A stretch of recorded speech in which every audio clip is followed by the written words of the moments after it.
Banking খাতে সুশাসন প্রতিষ্ঠার ঋণ অনুমোদন প্রক্রিয়ায় বড় পরিবর্তন আনার উপর জোর দিয়েছেন সিটিজেন্স ব্যাংকের ব্যবস্থাপনা পরিচালক আলমগীর হোসেন।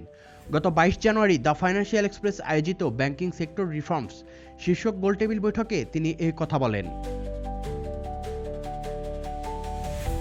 আলমগীর হোসেন বলেন, বাংলাদেশে এখনও ঋণ অনুমোদন প্রক্রিয়া অতিরিক্তভাবে বোর্ড নির্ভর, যা আন্তর্জাতিক চর্চার সঙ্গে সামঞ্জস্যপূর্ণ নয়। ধাপে ধাপে বড় ঋণ অনুমোদনের দায়িত্ব বোর্ডকে এবং ছোট ও মাঝারি ঋণের অনুমোদনের দায়িত্ব ম্যানেজমেন্টের হাতে দেওয়ার প্রস্তাব দেন তিনি।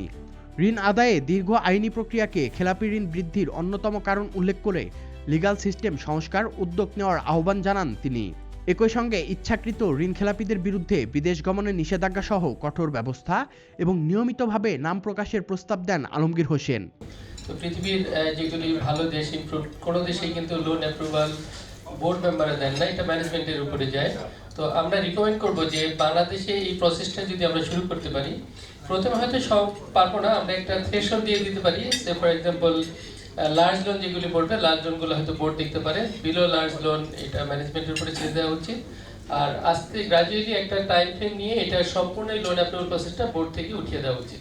বাংলাদেশের লিগ্যাল সিস্টেমটা এরকম একটা অবস্থার মধ্যে পড়েছে, আমরা যে লোন রিকভারি করবো এখানে একটা মানে ডিফিকাল্টিস হচ্ছে হলো আমাদের লিগ্যাল সিস্টেম।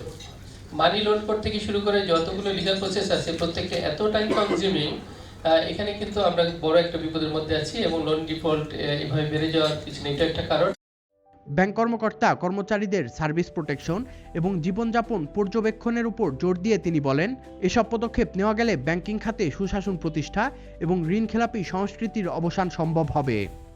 আমরা রিসেন্টলি উইলফল ডিফল্টার আইডেন্টিফিকেশনের জন্য একটা সার্কুলার দেখেছি বাংলাদেশ ব্যাংকে, এবং সেখানে অনেকগুলো খুব ভালো মেজার ছিল।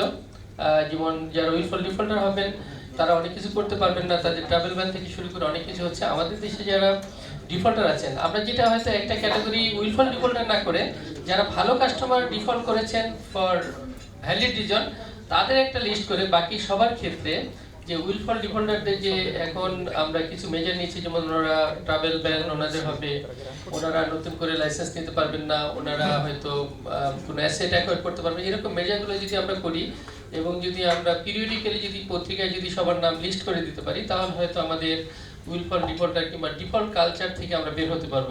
এমডিদের সেফগার্ডের জন্য সেন্ট্রাল ব্যাংক ভালো সার্কুলার দিয়েছে, মেজার আছে, কিন্তু ডাউন দ্য লাইন এমডি নিচেও যারা আছেন তাদের সার্ভিস প্রোটেকশনের জন্য যদি আমরা প্রপার কোনো স্টেপ নিতে পারি, তাহলে কিন্তু লোন ডিফল্ট কালচার কিন্তু দেশ থেকে কমতে পারে। কারণ হচ্ছে লোন ডিফল্টটা শুরু হয় কিন্তু জুনিয়র লেভেল ম্যানেজমেন্ট পিপল থেকে, ওনারা অনেক ক্ষেত্রে পেশাতে থাকেন, চাপে পড়ে কিন্তু অনেক কিছু করে ফেলেন। এমডি সাহেব পর্যন্ত আসার আগে অনেকগুলো স্টেপ পার হতে হয়। এই স্টেপগুলো যারা কাজ করে তাদের যদি প্রোটেকশনের জন্য আমরা কাজ করতে পারি, তাহলে হয়তো আমাদের দেশের গুড গভর্নেন্সের যে ইস্যুটা আছে সেখানে আমরা ভালো কাজ করতে পারবো। আলমগীর হোসেনের মতে, ব্যাংকিং খাতে টেকসই সংস্কার আনতে হলে শুধু নীতিমালা প্রণয়ন নয়, কার্যকর বাস্তবায়ন নিশ্চিত করতে হবে। সুশাসন, জবাবদিহিতা ও কঠোরভাবে ইচ্ছাকৃত ঋণ খেলাপিদের বিরুদ্ধে ব্যবস্থা গ্রহণ করা গেলে ব্যাংকিং খাতে আস্থা ফিরবে এবং ঋণ খেলাপি সংস্কৃতি থেকে বেরিয়ে আসা সম্ভব বলে মনে করেন তিনি।